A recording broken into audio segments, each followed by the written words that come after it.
Chad, Fyodor, thank you for being here at Beyond Cinema Studio. Appreciate you guys coming in. Amazing film. Wow, such a treat to have you here, Fyodor. Really, the film made me just become fascinated by you and your life. Я должен был ставить в жизни такой же или это в фильме? Yes, no, вообще. Yeah. I'm different in кино, in life, or different. I'm in painting and scenography, in theater, in kino, and I am different in this part of my life. Yes. Multifaceted man. He is a master of many arts, and I think that helped me to craft the feeling of the film, because we're on a search to find if there's a criminal behind Chernobyl, as you know. And it would have been easy to do a very simple, straightforward, sort of investigative journalism piece. But by doing it through Fyodor's eyes, someone who not only was irradiated as a child and it had a profound effect on his life, but someone who approaches things in a totally eccentric way, the way of a mad artist. So what he's saying, I agree with, that he was wearing a lot of these artistic hats while also doing an investigation, and that made it really fascinating for us. Yeah, how did you come to this story? Well, I was working on a theater piece in Kiev. Fyodor, among other things, is a theater designer. We were working on a play together, and Fyodor kept pulling me aside and saying something about a Russian woodpecker. And I thought, my Russian is not perfect, I thought he wanted to go to like a zoo or like an aviary to look at a woodpecker. Finally, after about a month, I figured out that the Russian woodpecker was a Cold War signal that the Soviets used to blanket the United States and Europe with this low-frequency tapping. And the CIA called it the Russian woodpecker. At the time, Americans thought it was a mind control device, or at least a device to control the weather. So I thought, that would make an interesting, I never made a film before, but I can get a camera, we'll do a 7-minute piece, we'll put it on YouTube. So let's check out this antenna. Now the problem is it's located in the radioactive Chernobyl zone, and it's an off-limits military site. But Fyodor said, don't worry, we will figure it out, we'll get there. So that's how it started. And the play ended up being canceled when the war broke out, but we continued filming through all the revolution. And in fact, Fyodor's investigation intersects with the revolution. That's one of the things I found absolutely fascinating, how the film was woven together between these two very different, the new sort of Cold War, the new kind of Russian, Ukrainian stuff, and then the old. You wove it together beautifully. How did you approach that? It was extremely difficult.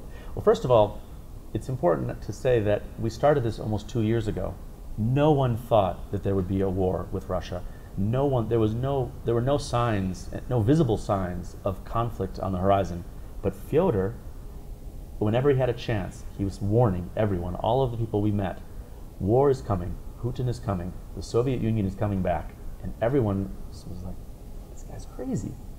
But as we continued our work, it came to be true. So in the beginning, it was difficult. Our original plan was to focus on this giant secret antenna.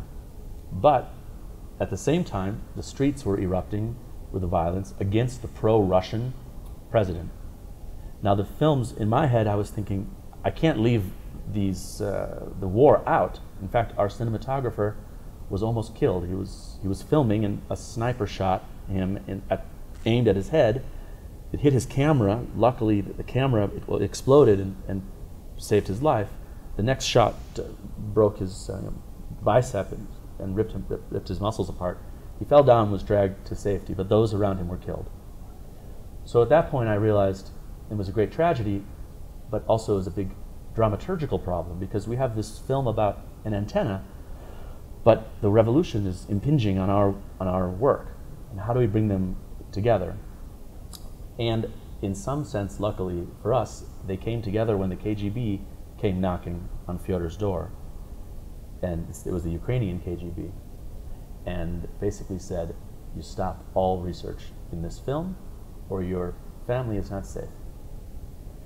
At that point we realized that this antenna is in fact connected to this resurgent Putin-style aggressive Russia.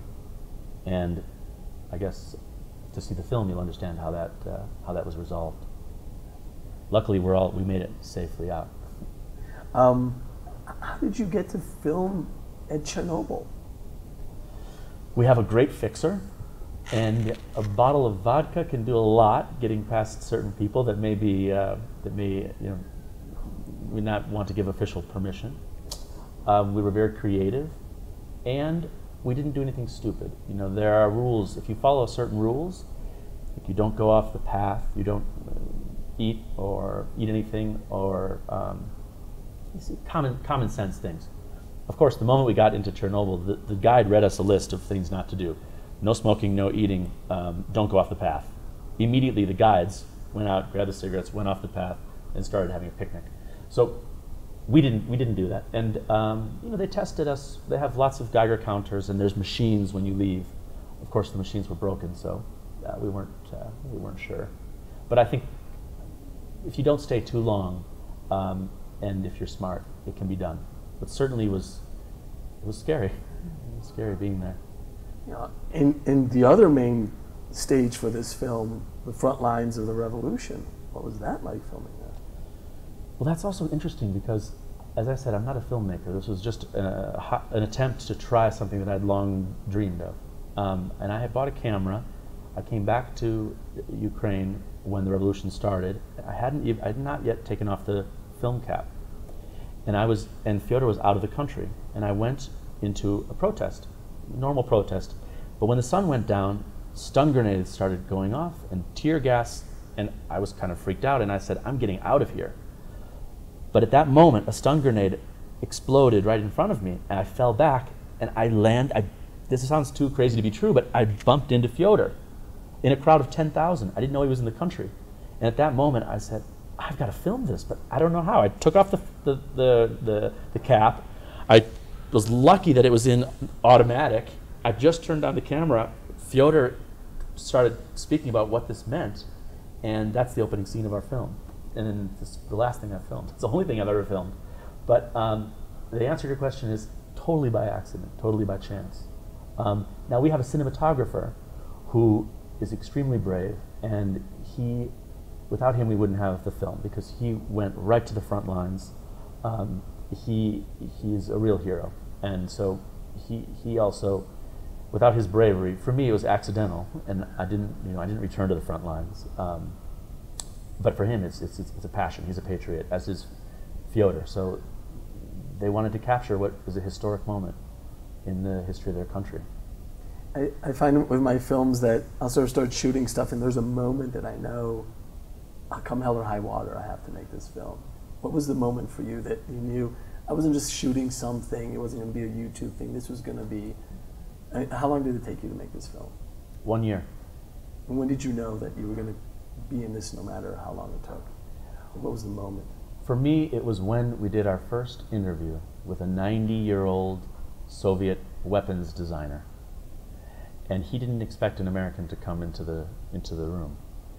And when he saw me, I noticed something changed. And he started telling us a lot of information that contradicted everything that my research had told me. And at that point, I realized that there was some secret that he was hiding. Even though he has all of his epaulets and medals, he was a real Soviet colonel. And then I thought, why won't he tell us the truth? After 3 hours, why was he sending us on these misdirections? It became a mystery, and I got personally offended. How dare you lie to me? I know that the antenna was pointing toward America. He said, no, it was pointing toward Abu Dhabi. That doesn't make any sense. And then it became a personal quest. And around the same time, Fyodor found a connection between the antenna and Chernobyl, the disaster. And for him, it became extremely personal because it really affected his life. Chernobyl was a key moment in his life. He was 4 when it happened. And so at that point, what started off as a scientific investigation became kind of an emotional. И тогда у него задрожали руки, вот у Прокофьева. Yeah. We noticed that when we asked certain questions about this antenna, the hands started shaking of this Soviet retired Soviet weapons designer. So that was a clue. And then the more we investigated, the stranger it became. And it became a 15-minute piece for Vimeo. That was the next step. And then when Fyodor found the person who he believes caused the catastrophe, and we found people who confirmed his theory, that's when we realized it was a feature film, a feature length. Fyodor, you're so passionate about your country, you're so passionate about this subject. How do you see the film helping this subject? Как может фильм помогать Украине? Я думаю, что сейчас сложный вопрос. Я думаю, что не только Украине, миру, потому что мир стоит сейчас снова на пороге ядерной войны. Мы все очень близки к смерти. It's not just a question about Ukraine. We're facing a question. The whole world is facing a problem right now. Because the whole world is on the edge of a nuclear war. And Ukraine is the first step, but NATO and Europe is the next. И он не сможет остановиться, абсолютно. И если падет Украина сейчас, то, в принципе, я думаю, что человечество так весело, даже не заметив этого, провалится в смерть. Так, с шуткой и не заметив того, что происходит. Do you understand me? Yeah, so Putin won't be satisfied with just Ukraine. He wants to bring back the Soviet Union. And after Ukraine, it's all humanity that's under threat. Фильм, после того, что Украина пережила от России эти геноцид в 30-е годы, когда моя семья погибла, много украинцев от голода. Yes. The Soviets killed his ancestors. The Soviets killed millions of his people during the Great Famine. Чернобыль, мы никогда не думали, что это специально. I thought Chernobyl was an accident, but now I realize that that was another part of this war, another type of genocide against the Ukrainian people by the Soviets. Потому что если это специально, это надо назвать геноцидом, конечно. Это надо расследовать как геноцид, направленный против человечества уже. And if that's true, that it wasn't just an accident, it demands an investigation. И понятно, что сейчас мы все должны помогать не Украине, где что-то происходит, где происходит геноцид в Донбассе, Луганске, а прежде всего себе, каждому, чтобы остаться в живых. Потому что если Советский Союз будет восстановлен, ну и человечество погибнет тоже. Это Кремль, самое страшное оружие Кремля — это ложь и подкуп. А мы должны найти правду. How can the film help? Because the strongest weapons that the Kremlin has now are lies and